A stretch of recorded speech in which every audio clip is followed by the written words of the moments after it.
मैं मौलाना सैयद परवेज़ कमाल समाजवादी पार्टी का एक छोटा सा कार्यकर्ता हूँ और इस वक्त नवाबगंज में मौजूद हूँ। और यहाँ पर आने के बाद जो है लोगों से हमने मुलाकात भी की और हमारे डॉक्टर साहब ने बहुत खूब मेहनत भी की है। इससे हम लोग बहुत खुश हैं और आने वाला वक्त बेहतर ही होगा। और दूसरी बात ये है कि यहाँ पर चाहे हिंदू हो चाहे मुसलमान हो, किसी भी जात का हो, वो सब के सब जितने भी हैं डॉक्टर साहब के ही हित में हैं। मैंने आने के बाद ये महसूस किया। क्या आपको लगता है कि सफलता दिला ले जाएंगे? जी पक्का। धन्यवाद। रोल ऐसा अपना परिचय। मैं डॉक्टर शफीक अहमद, समाजवादी पार्टी प्रत्याशी, अध्यक्ष पद आपको समाजवादी पार्टी ने भरोसा जताकर टिकट दिया, जनता के प्रति आप कितना खरा उतरेंगे? सबसे पहले मैं आप लोगों का अपने नगर में हार्दिक स्वागत अभिनंदन करता हूँ और अपने पार्टी के पदाधिकारीगण, हमारे नेतागण, माननीय राष्ट्रीय अध्यक्ष जी का हम आभार व्यक्त करते हैं कि उन्होंने एक अदम्य से कार्यकर्ता को अपना आशीर्वाद देकर हमें संपर्क दिया और हमें चुनाव मैदान में। क्या क्या मुद्दाएं हैं आपकी? देखिए, हमारे नगर में बहुत मुद्दे हैं। सबसे बड़ा मुद्दा तो यहाँ डर, आतंक, भय। लोग यहाँ जनता हमारी भयभीत है और भयभीत जो है कि यहाँ के जो नगर के मूल निवासी जो दर पीढ़ी रहते चले आए हैं, मूल निवासी, उन लोगों को जो हमारे गांव के लोग बाहर से आके यहाँ बस गए, उन लोगों ने हमारे नगर के लोगों को एकदम दबा दिया।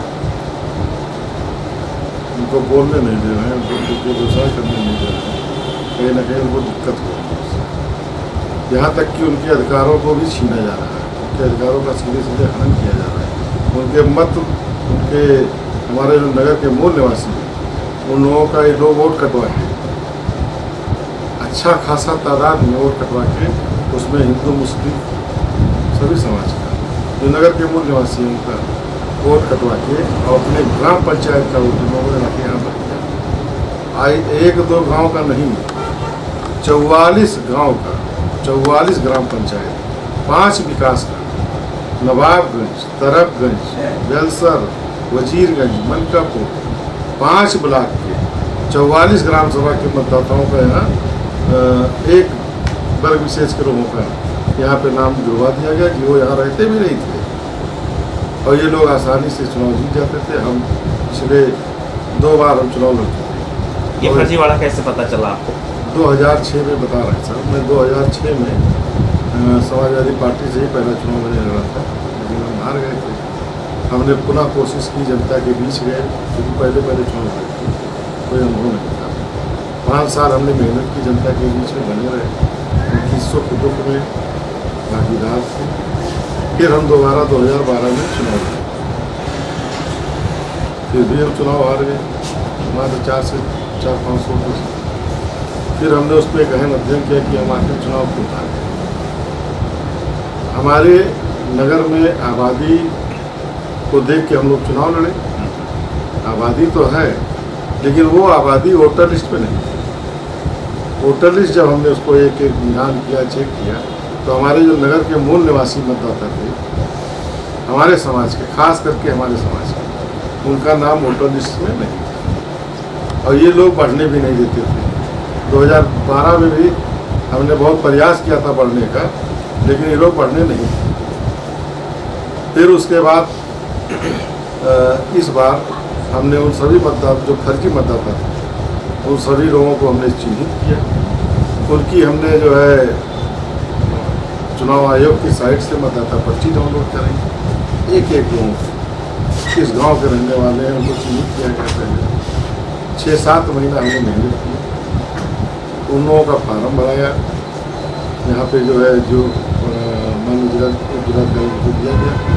अच्छे बीएलओ लगे, बीएलओ यहाँ नहीं तैनात होने दे रहे थे अच्छे से।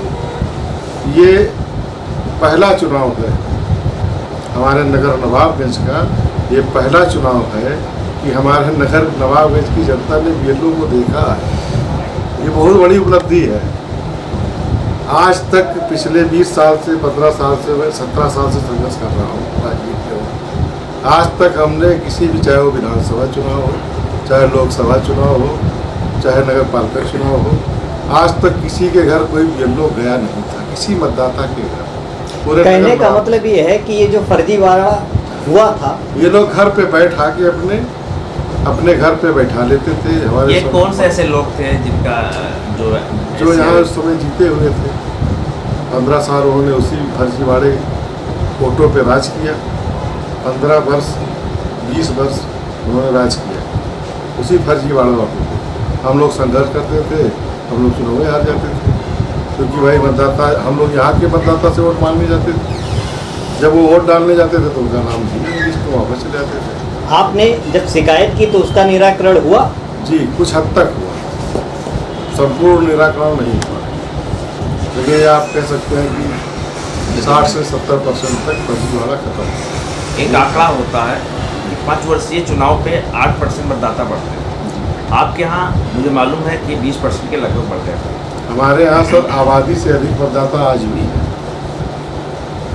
वर्ष 2006 की जनगणना के अनुसार हमारे नगर की कुल आबादी 16,096 थी। पुनः जब 2011 में जनगणना हुआ तो उस समय हमारे नगर की आबादी 17,314 और वोटर थे 14,700 वोटर थे 14,700 और आबादी है 17,317। हमारे चैनल आप- के माध्यम से सरकार तक क्या पहुंचाना चाहते हैं? वही तो पहुंचा रहे हैं, फर्जीवाड़ा पहुंचाना चाहते हैं। सरकार इसको दूर करे। आपने शिकायत की, शिकायत के बाद कोई निराकरण? सुनिए सर, मैंने पूरी शिकायत की 2-2, 3-3 बार। हमने फार्म भर के सारे दिए, सारे अधिकारियों को अवगत कराए।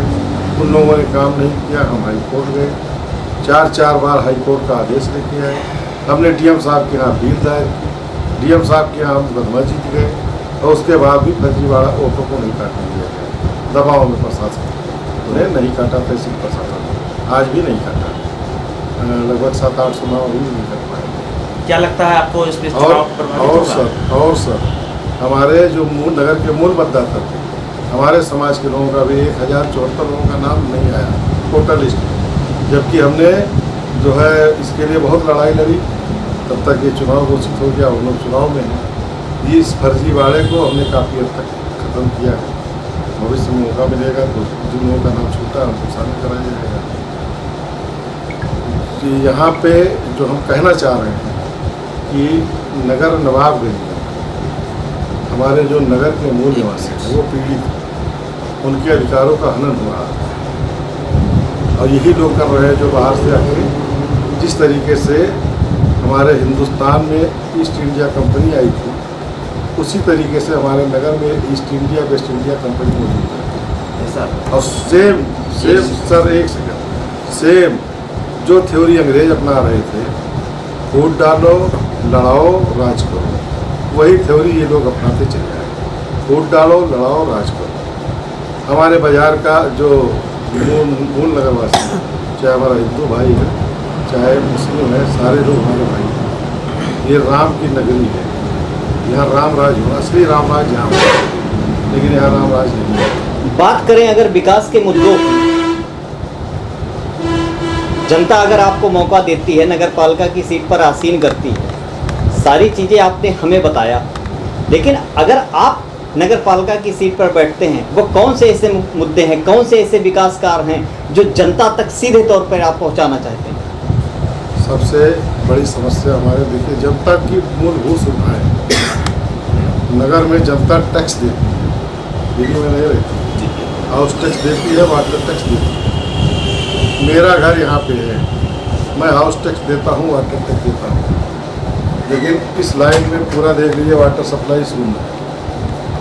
आता है पानी खोलिए तो बहुत धीरे धीरे आएगा, 1 घंटे में बाल्टी भरेगी। ये व्यवस्था है वाटर सप्लाई, इसको दुरुस्त कराया जाए।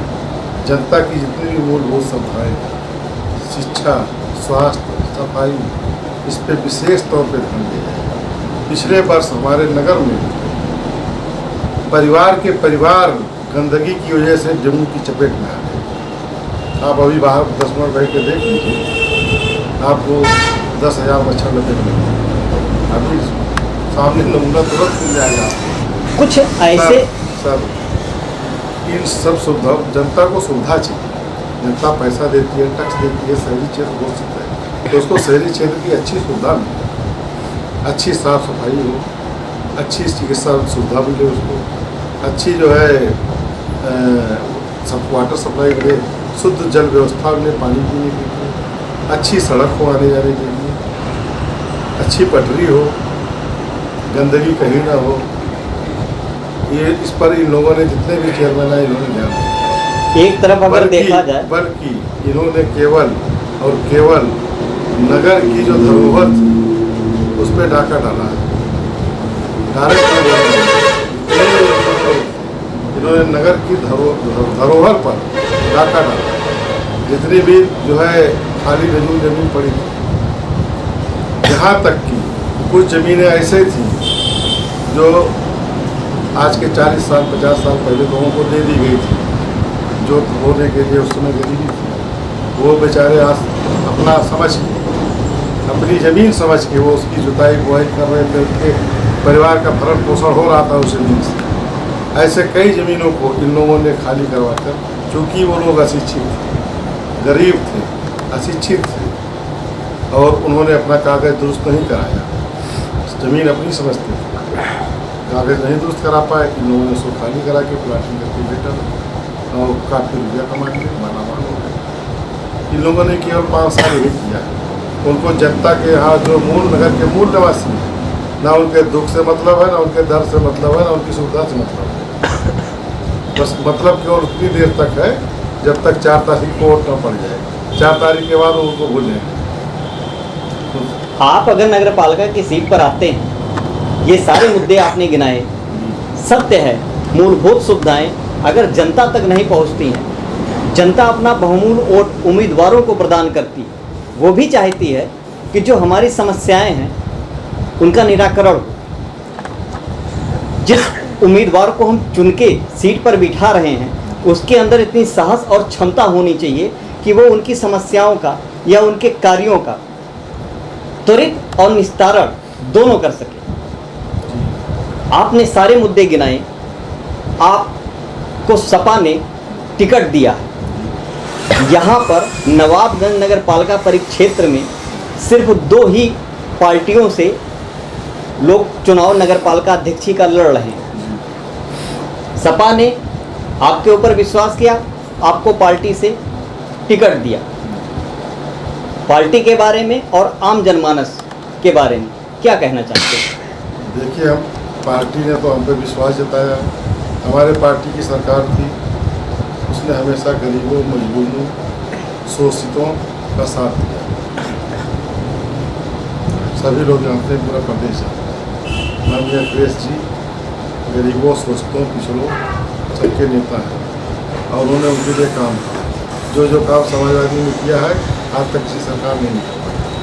पूरी ईमानदारी, निष्ठा से उन्होंने काम किया। हम भी, अगर हमें जनता अपना आशीर्वाद देती, मैं जनता से, आपसे संपूर्ण वादा करता हूँ, अगर हमको जनता आशीर्वाद देती है तो जनता को मूलभूत सुविधाएँ पूरी ईमानदारी से, शिक्षा, सफाई, स्वास्थ्य, यहाँ तक कि सरकार की जितनी भी योजनाएं हैं, उन योजनाओं को अंतिम व्यक्ति तक पहुँचाना मैं पूरा अपना पूरी ईमानदारी से, पूरी निष्ठा से और पूरी शक्ति से जनता तक पहुँचाऊँगा, और किसी भी पूरे समाज में बिना किसी भेदभाव के उनकी सेवा करूँगा, और अच्छी से अच्छी वो नगर में है खुशहाल ज़िंदगी जी, इसके लिए प्रयास करूँगा। नगर को सुंदर, स्वच्छ बनाने के लिए, अच्छा स्वच्छ प्रशासन देने के लिए, ईमानदार प्रशासन बिना किसी बेईमानी के प्रयास करूँगा कि ईमानदार प्रशासन हो, स्वच्छ प्रशासन हो।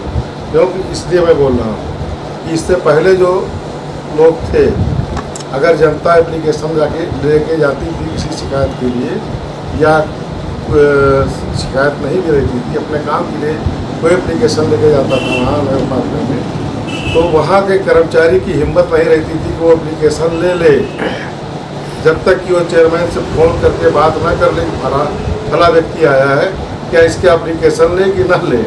ये स्थिति थी हमारे नगर की। अरे भाई एप्लीकेशन तो वो ले सकता है, इतनी तो आज़ादी कर्मचारी को होनी चाहिए। काम हो या ना हो उस पर क्या डिसीजन लेना हो अधिकारी और चेयरमैन जाने, लेकिन कर्मचारी को कम से कम इतनी तो इज्जत, इतनी तो वो होनी चाहिए, मतलब सरलता कि वो एप्लीकेशन ले ले। आप अगर जनता हमको चुनती है, स्वच्छ प्रशासन देंगे, जनता फ्री रहेगी, एक टेलीफोन पे जनता के दरवाजे पे नगर पालिका खड़ी रहेगी, जनता को नगर पालिका नहीं जाना पड़ेगा, ये मैं वचन देता हूँ। एक टेलीफोन अगर व्यक्ति करता है, उसको कोई भी काम हो, नगर पालिका उसके दरवाजे पे खड़ी मिलेगी, जो भी काम होगा नगर पालिका खुद जाके कराएगी, वहाँ के कर्मचारी जाके कराएंगे। ये मैं सुविधा दूँगा, हाईटेक सुविधा है, जो भी सुविधा हो पाएगी। अब आधुनिक युग है, पढ़े लिखे लोगों का युग है, हम भी पढ़े लिखे, आधुनिकीकरण में रहते हुए उनकी